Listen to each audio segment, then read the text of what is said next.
Reason number two, there's no mention of the two commanded elements for Passover in any of the gospel accounts. There's no mention of lamb.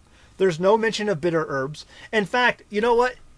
The one thing that is mentioned, the bread and the wine, first of all, wine's not commanded at Passover. That's something that's also become a tradition. But there's no commandment. What's used in the Greek versions of our scriptures, when we look at the gospel accounts of this meal, it's talking about artos. Artos is a leavened bread. It's regular bread. The difference is, if you look at Mark chapter 14, verse 1, it talks about unleavened bread. It's the days of unleavened bread. And the word there is azumos.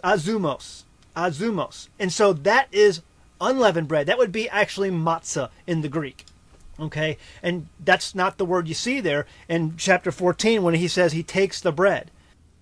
Okay, so he says that the words used in the meal narratives, when Yeshua's having the meal, is for bread, not unleavened bread. Wrong. Sorry. Zumos means leaven. Adzumos just means it's an adjective. Right. Besides that, in the Passover Haggadah that now is traditional, and I know it's late, I know it's not what they did entirely in the first century. In fact, we're not exactly sure all that they did in the first century. But even in the present Haggadah, you say the hamotzi as well as the blessing for matzah. You say both. Well, why? Because artos is the term that regularly translates bread in general in the Tanakh. And so I'm just looking it up here, and well, it's anyway. okay. Take your time.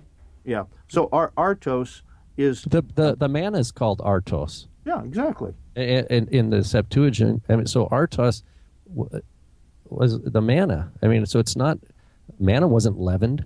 Yeah. Well, artos is found 282 times in the Septuagint, and I'm looking down the list here, and I have not found any time when it doesn't translate lechem. That's bread.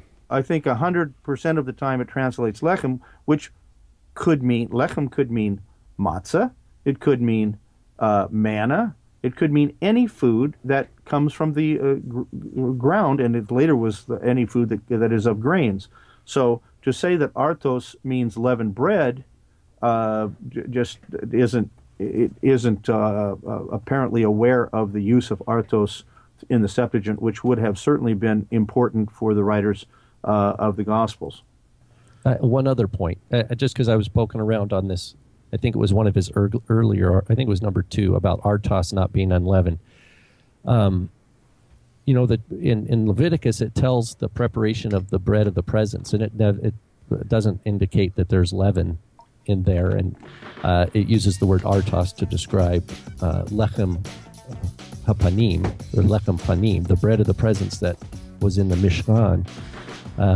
And Josephus, too, says this was unleavened bread, but it's called artos, nevertheless. So just that had me curious, so I just did a quick peek on that.